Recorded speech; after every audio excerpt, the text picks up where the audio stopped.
बकरी के बच्चों को दूध पिलाने के बाद अब आई बारी बकरियों को इंजेक्शन लगाने की, क्योंकि सारी बकरियां बीमार हो रखी हैं, सबको फीवर आ रहा है, सर्दी जुकाम हो रखा है, तो अब सबको इंजेक्शन लगेंगे।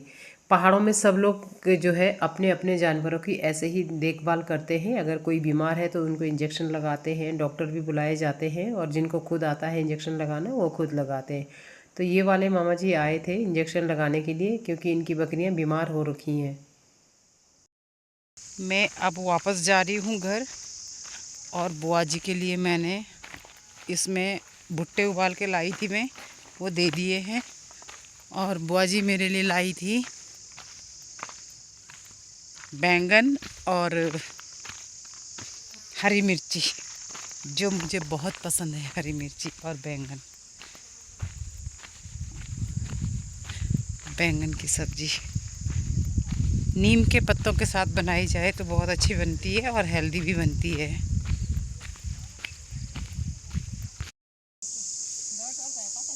ते कोलियारा के लिए आपू ते अच्छा, तूने तो मायका खूब घूमा भाई। कुछ दूस आम बिरो ते पारे आई कुमार डांडे दिख रही चोल चोल से उपले बिला छान से छांडा सी छोड़का तो एंड सी चोल। अच्छा अच्छा, तो तुम कोते कहानी हम तो पुणी ताई बिला तबा मुंडे काई बूटे एक देखे एत का जा ओंदी चीला का कहानी तब देख रही हम बेटी कोई तो कौन कौन पोरो अच्छा पोरो तो मैं से दूर न ठिया नीतरो। तीन सामुंडी कई पोर नहीं है नीतरों दी। और यहाँ पे मैंने आज डाल दी है गोबर खाद, क्योंकि इसको अब मिट्टी में मिलाना है और लहसुन लगाना है।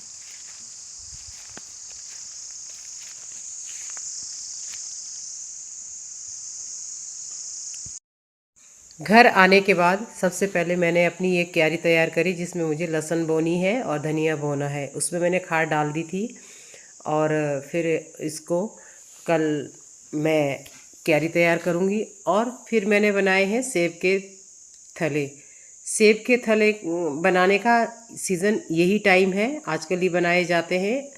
और थले मुझे इस बार मेरी कज़न ने बताए, जो कि हिमाचल में रहती है, नारकंडा। उसने मुझे बताया कैसे बनाने हैं।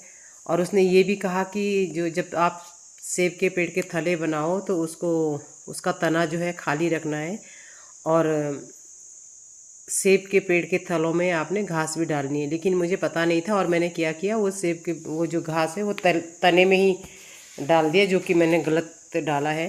बाद में मैंने इसको ठीक कर लिया था, इसको दूरी दूरी पे लगाया है।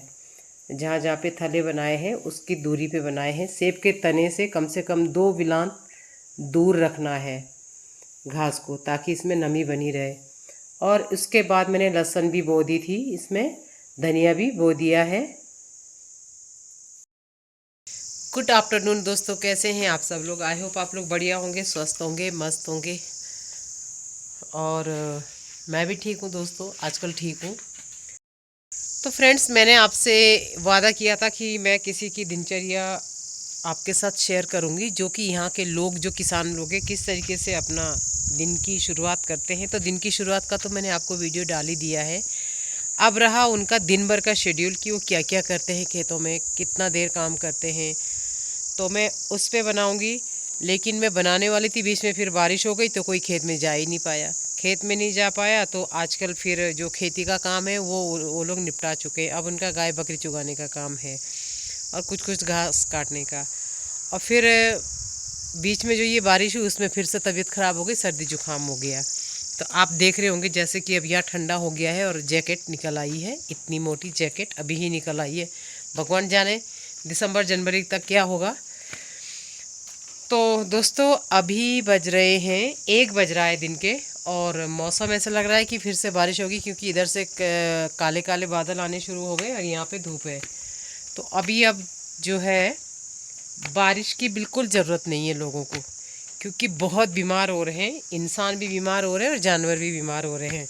इस बार मैंने आपको बताया था कि जैसे मैंने आपको क्लिप में दिखाया भी है कि बकरियों के भी इंजेक्शन लग रहे हैं।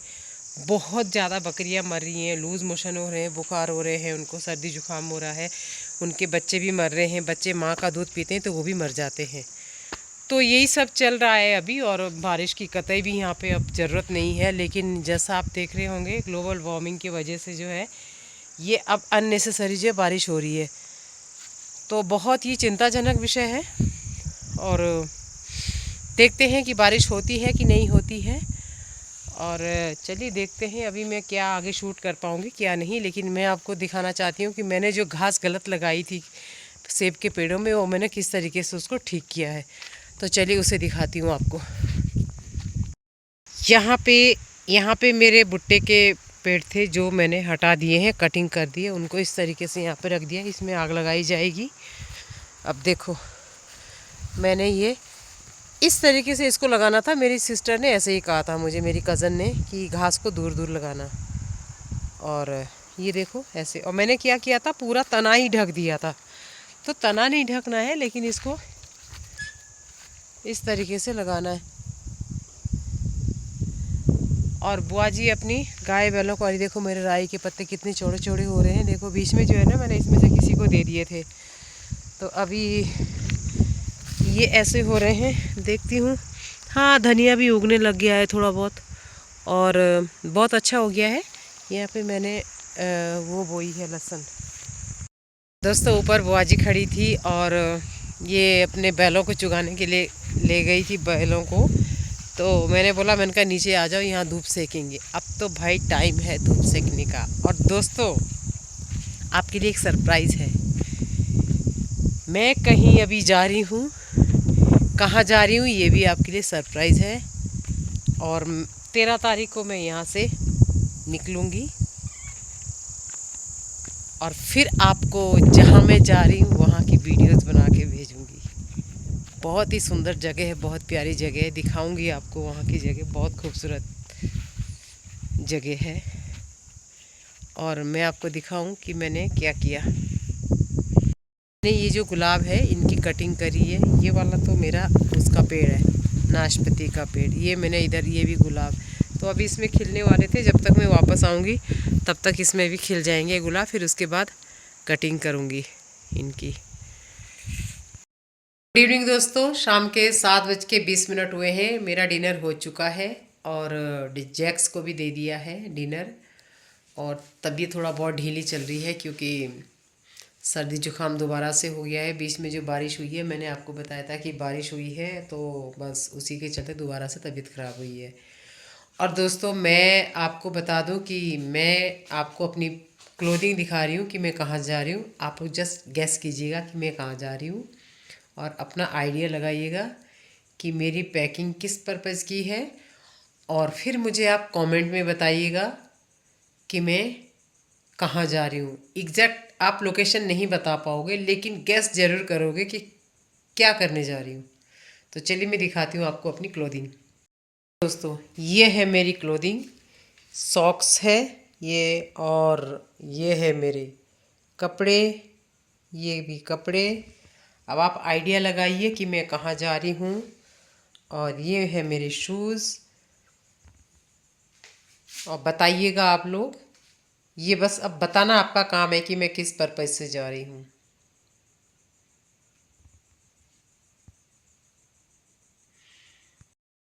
तो दोस्तों अब मैं अपने बेड पे आ गई हूँ, और बस मैं चेक कर रही थी कि इसमें से कुछ रह तो नहीं गया और कुछ वापस तो नहीं रखना है। तो मुझे ऐसे लगता है कि मुझे ज़्यादा से, क्योंकि ठंड जब यहाँ पे इतनी है तो वहाँ कितनी होगी, ये अनुमान हम लगा सकते हैं। और दूसरा ये है कि अपने पास एक्स्ट्रा क्लोथिंग होनी चाहिए, कभी किसी को ज़रूरत पड़ जाए तो वो हम एक दूसरे को दे सकते हैं। और बस निकलेंगे 13 तारीख को, और आपको ब्लॉग आता रहेगा। मतलब कि मैं आपको बताऊं कि मैं जिस जगह पे जा रही हूँ, शायद वहाँ पे नेटवर्क का मुझे नहीं पता कि नेटवर्क होगा कि नहीं होगा, लेकिन बहुत ही खूबसूरत सी जगह है, अमेजिंग है। तो वहाँ के ब्लॉग मैं वहाँ पे कुछ शूट करने जाऊँगी, और आसपास का जितना भी जो मेरे सराउंडेड में जितनी भी जो सीनरीज होगी, आप लोगों के बीच में जो है वो लोकेशन आपको पेश की जाएगी। और आपके लिए बहुत अच्छे अच्छे ब्लॉग बनाऊंगी, कोशिश करूंगी कि मैं किस तरीके से बना पाऊँ। और क्योंकि मैं ये नहीं बता सकती, ये तो आपके लिए सरप्राइज़ है। या तो आप गैस करके बताएंगे कि मैं कहाँ जा रही हूँ ये, या फिर आप इंतज़ार कीजिए। और जो जो लोग मेरे मेरे ब्लॉग देखते हैं वो प्लीज़ प्लीज़ ज़रा थोड़ा सा गैस कीजिए कि मैं कहाँ जा रही हूँ, मुझे कमेंट में ज़रूर लिखिएगा। तो चलिए मिलते हैं अगले ब्लॉग में। तब तक के लिए do like share comment and subscribe my YouTube channel nomadic Kamala. और अपना ध्यान रखिएगा, खुश रहिएगा, मस्त रहिएगा और हंसते रहिएगा। Good night.